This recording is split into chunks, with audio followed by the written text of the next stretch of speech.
नमस्कार केमन आছেন सबाई चले एलाम आबार एक नतून रान्ना निये और आज के आपनादेरके करे देखाबो सम्पूर्ण भिन्न धरनेर एक कोफ्ता एँचोड़ेर कोफ्ता। और एँचोड़ेर कोफ्ता बानानोर जोन्नो आमार लागबे एँचोड़। एँचोड़टाके आमी प्रेसार कुकारे 3-4টে सीटी दिए निয়েছিলাম, नरम करे सेদ্ধ करे जल झरिए निয়েছি। और लागबे आलू, आलूके सेদ্ধ करे चोपा छाड़िए निয়েছি। लागबे पेঁয়াজ कुचि, रसुन कुचि, काँचा लंका कुचि, आदा कुचि। लागबे किछु चीनेबादाम, चीनेबादामके आमी एकटू शुकनो खोलाय रोस्ट करे नेब। रोस्ट करे एटाके गुঁড়ো करे नेब। देखुन बादामके रोस्ट करे निয়েছি, एबार एटाके आमी ठांडा हয়ে गेले गुঁড়ো करे नेब। और एटार जोन्नो आमार लागबे एकटू जिरे, आमी मशलाते जिरे गुঁড়োई देव। जिरेटाके आमी एकटू शुकनो खोलाय रोस्ट करे निচ্ছি। बादामके चीने बादामके और किछु काजू बादामके आमी रोस्ट करे निয়েছি। एबार एटाके आमी शिलনোড়াতে एकटू गुঁড়ো करे नेब, हालका करे गुঁড়ো करे नेब एकटू। देखुन चीने बादामके और काजू बादामके आमी हालका करे गुঁড়ো करे निয়েছি শিলনোড়াতে। देखुन এইভাবে একটু দেড়দেড়া থাকবে, কারণ যখন কোপ্তাগুলো খাবেন মুখে যখন এই বাদামগুলো পড়বে খেতে খুব ভালো লাগে। দেখুন হালকাভাবে এটাকে গুঁড়ো করে নিয়েছি। শুকনো খোলায় জিরেটাকে রোস্ট করে নিয়েছিলাম, এবার এটাকেও শিলনোড়াতে একটু গুঁড়ো করে নেব। জিরেটাকে গুঁড়ো করে নিয়েছি। খোলায় দুটো শুকনো লঙ্কাকে শুকনো খোলায় সেঁকে নিয়েছি, ভেজে নিয়েছি। এবার এটাকে গুঁড়ো করে নেব। দুটো শুকনো লঙ্কাকে গুঁড়ো করে নিয়েছি। ঝালটা আপনারা আপনাদের প্রয়োজন মতো দেবেন। আলুটাকে আমি সেদ্ধ করে চোপা ছাড়িয়ে নিয়েছি। এবার এটাকে আমি একটা গ্রেটারের সাহায্যে কুড়ে নেব। আর এটা করার জন্য আমি কড়াতে অল্প করে তেল দিয়ে দিয়েছি। এই তেলের মধ্যে দিয়ে দেব রসুন কুচি। রসুনটাকে ও পেঁয়াজটাকে আমি হালকা করে একটু ভেজে নেব। দেখুন রসুনকে হালকা করে ভেজে নিয়েছি, এবার এটাকে তুলে নেব, এর থেকে বেশি আর ভাজবো না। দেখুন রসুনকে হালকা করে ভেজে নিয়েছি। এবার ওই তেলের মধ্যেই দিয়ে দেব পেঁয়াজ। পেঁয়াজটাকেও হালকা করে একটু থেতলে নেব। পেঁয়াজটাকে হালকা করে একটু ভেজে নেব। এই পেঁয়াজের সাথেই দিয়ে দেব কুচনো আদা,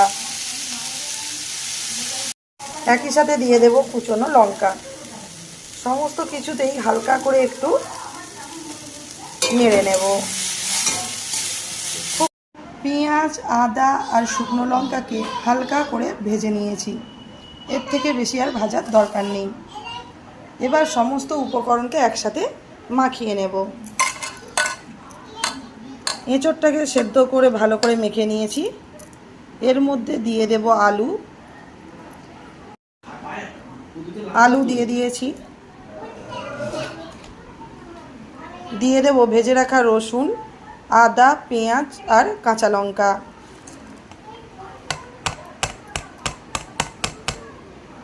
একই সাথে দিয়ে দেব রোস্টেড জিরে গুঁড়ো আর শুকনো লঙ্কা দুটোকে শুকনো খোলায় রোস্ট করে নিয়েছিলাম, আর তারপর এটাকে শিলনোড়ায় গুঁড়ো করে নিয়েছি।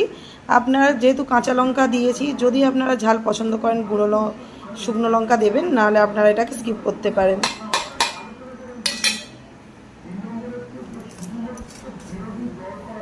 একই সাথে দিয়ে দেব গুঁড়ো করা চিনেবাদাম ও কাজু বাদাম গুঁড়োটাকে।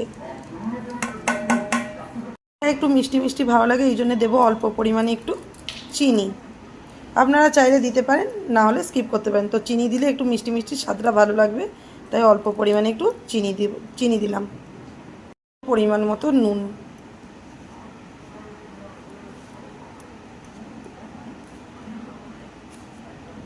এবার সমস্ত কিছুকে একসাথে ভালো করে হাত দিয়ে মেখে নেব।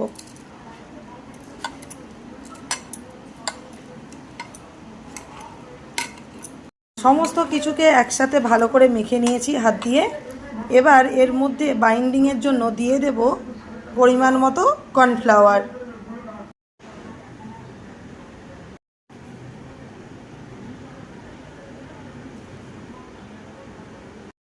আমি 4 চামচ কর্নফ্লাওয়ার দিয়েছি। এবার এটাকে ভালো করে মেখে নেব।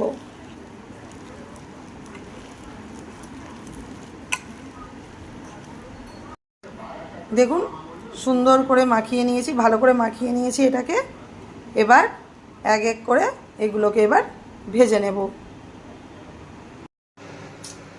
সমস্ত কিছুকে মেখে নিয়েছি, এবার এগুলোকে আমি ভেজে নেব। আপনারা চাইলে এটাকে ডিপ ফ্রাইও করতে পারেন, তো আমি এটাকে হালকা তেলের মধ্যে উল্টে পাল্টে অল্প তেল দিয়ে ভেজে নেব। তার জন্য আমি হাতে একটু তেল বুলিয়ে নিয়েছি, কারণ এটা একটু চিপচিপে, তেল বুলিয়ে নিলে হাতে যাতে না লাগে তার জন্য। এবার এটাকে আমি, আপনারা যেরকম খুশি ইচ্ছে এটা শেপ দিতে পারেন। আমি এটাকে হালকা হাতে চেপে চেপে চপের আকারে করে নেব।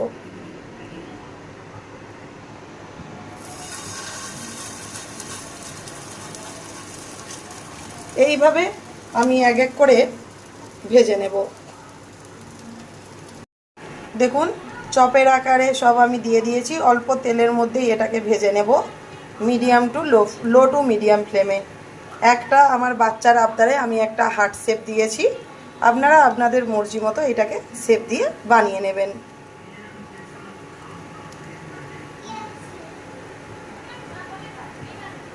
দেখুন আমি এগুলোকে উল্টে দিয়েছি। আপনারা তো নানা রকম ধরনের কোপ্তা খেয়ে থাকবেন, এঁচোড়ের কোপ্তা অপূর্ব স্বাদের লাগে খেতে। একবার আপনারা অবশ্যই বাড়িতে বানাবেন, চটজলদিভাবে সহজ পদ্ধতিতে আপনাদেরকে আমি নতুন ধরনের এঁচোড়ের কোপ্তা করে দেখালাম। যদি আপনাদের পছন্দ হয় অবশ্যই কমেন্টে জানাবেন, আর সাবস্ক্রাইব করতে ভুলবেন না। দেখুন আমি উল্টে পাল্টে ভেজে নিয়েছি, এবার এগুলোকে গরম গরম পরিবেশন করে দেব। এইভাবেই সমস্ত কিছুকে আমি এক এক করে সব ভেজে নেব। চপের আকারে এঁচোড়ের কোপ্তা একদম রেডি। যদি আপনাদের এটা পছন্দ হয়ে থাকে অবশ্যই কমেন্টে জানাবেন, আর সাবস্ক্রাইব করতে ভুলবেন না। দুর্দান্ত স্বাদের এঁচোড়ের কোপ্তা বলুন, চপ বলুন, আমার একদম রেডি। চলুন এবার এটাকে আমি পরিবেশন করে দেব।